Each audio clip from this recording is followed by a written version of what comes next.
seems to me that it's not just the banks that want this; it is the nations, and it's almost well, Europe, Australia, China, the United States and Canada. We're coming around a little bit slower, I think, than some of them, but we're still getting there.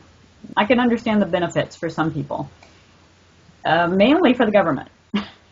The government would have a lot more control over what we did. They would have a lot more control over, and would be able to keep out terrorist activities more. They'd be able to keep out money laundering, all the illicit kinds of activities that go along with criminal elements, terrorists, and virtually any kind of activity that would be unsavory to governments.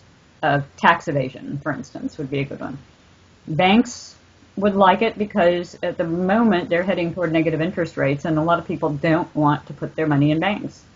So this is a good way of getting that money back under the bank's control and able to charge. They're still able to actually make money off of our money by having all of that control within their grasp. For individuals, they're actually promoting this because it's convenient. It's peer pressure. It does wonders, especially with the young crowd. But for the most part, the convenience factor seems to be the one that's working the most. Whether that be for paying bills or going out on the town, and you don't have to worry about taking your credit cards or getting them stolen. Now, having said that, it's the hackers. Once they get into the system, once they figure out a way to really to use the system against others, they could do some pretty devastating work. One of the major things I can think of to individuals specifically is they could actually just delete or abscond with your money and then delete you, which is a rather scary thought. Or they could take over your persona, your identity, or use your identity, use the information that is there to do other things, like for political purposes or whatever the case may be. Anything that they would find that would be something desirable to them at the time. The cashless society itself would worry me a little bit more in regard to more of a temporary outage. Because once we're in the dark for a long period of time, we would definitely have to go into a bartering system anyway. We would lose that ability to have any cash. It would be helpful the first few weeks. But if we're just talking about a temporary outage, having cash as a backup would be extremely helpful and would probably get us through, especially if you're someone who might need gasoline to get somewhere, to medications or something.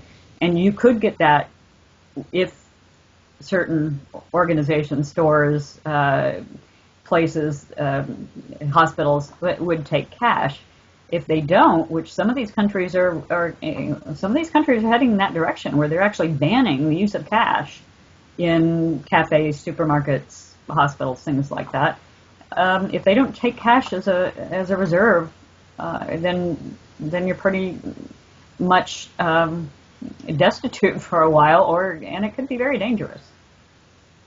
At the moment, I don't think that we've seen anywhere near the kind of devastation that hackers and cyber criminals, cyber thieves, could wreak on a system. I don't think especially because I believe that countries, nations themselves, the ones that are using cyber criminals or cyber actors against us or against other countries, they're kind of holding them back. For the most part, we see a lot of espionage, we see a lot of theft of commercial kinds of things that cost a lot of money, but we don't really see a lot of really damaging problems at the moment. Now we would probably say, well, we do see things like black energy, for instance. We have malware that we have known to that we know is implanted in our systems, in our power grid, and in the SCADA systems in the power grid. That has yet to be activated, and that has yet to be seen. The damage that might come from that has yet to be seen, other than countries like Ukraine, possibly Syria. Technology just simply doesn't always work. There were a few years, 1996 through about 98, 99, for instance, where there were some large-scale ATM, credit card processing, communications kind of issues with satellites and such. And I was caught out in one of these trying to get gasoline, which I needed to get home. And there was no way to get gasoline because all I had was my credit card. If I had cash, of course, I would have been able to carry on. But that is, unfortunately, again, one of the bigger problems that I see in this cashless society, in that technology does fail. There are many ways in which, as a matter of fact, one of the articles that I read recently in one of the countries that has kind of taken this on as a really big issue, a desire of their government.